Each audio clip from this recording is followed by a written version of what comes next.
Hi everybody, welcome back to Movie Suggestions with Mike. Today we're going to give appreciation to a guy from Cleveland. His name's Matt Chrojnacki. He has a book publishing company, but also has been a wonderful supporter of documentaries by helping produce them.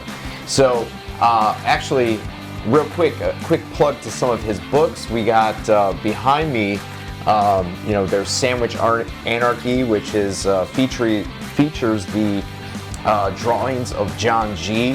for that all he's done for Melt. We also have Ghoulish Gary Pullen, another great book about an artist. We also have Ad Nauseum, which features a lot of different movie clippings from horror films from the 80s. The ones that you used to see in the newspapers, but now they barely put them in there. And also Faces of Cleveland, and if you go to page 45, you might recognize somebody right here. So anyway, 1984publishing.com is where you can find all these books. A lot of them are pop culture based, and just knowing Matt Chrojnacki's taste, that parlays into some of the movies that he has been a producer on. So we're going to suggest 24x36. This is a documentary that is all about the movie poster. It goes through the whole history of it, from the early days and up until now. It's available to stream right now on Hoopla.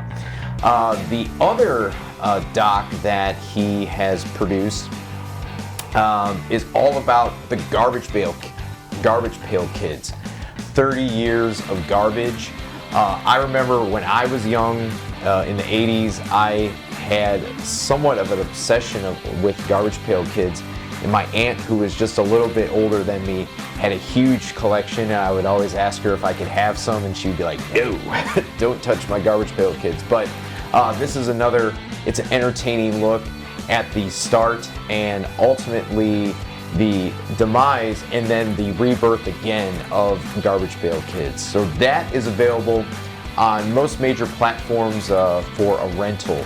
The last film we're going to talk about is Scream Queen, My Nightmare on Elm Street, and this is about an actor who starred in Nightmare on Elm Street 2 back in the 80s and was kind of critically panned for his performance at the time, and had a lot of negative feelings towards that film and kind of blamed the filmmakers for making him look like a fool. But I think what the film ultimately shows is that he came to grips with a lot of different demons he was battling, involving some questions about his own sexuality, and through this film, I believe he comes to grips with this notorious role that he had in that film. So it is available to rent on all major platforms. Once again, quick shout out to Matt Chrojnacki, 1984 Publishing. Be on the lookout. There's another film that he produced that will be coming out on DVD called Powerbomb, but we'll do a whole video about that in the upcoming weeks. So thank you again for checking this out, and have a good day.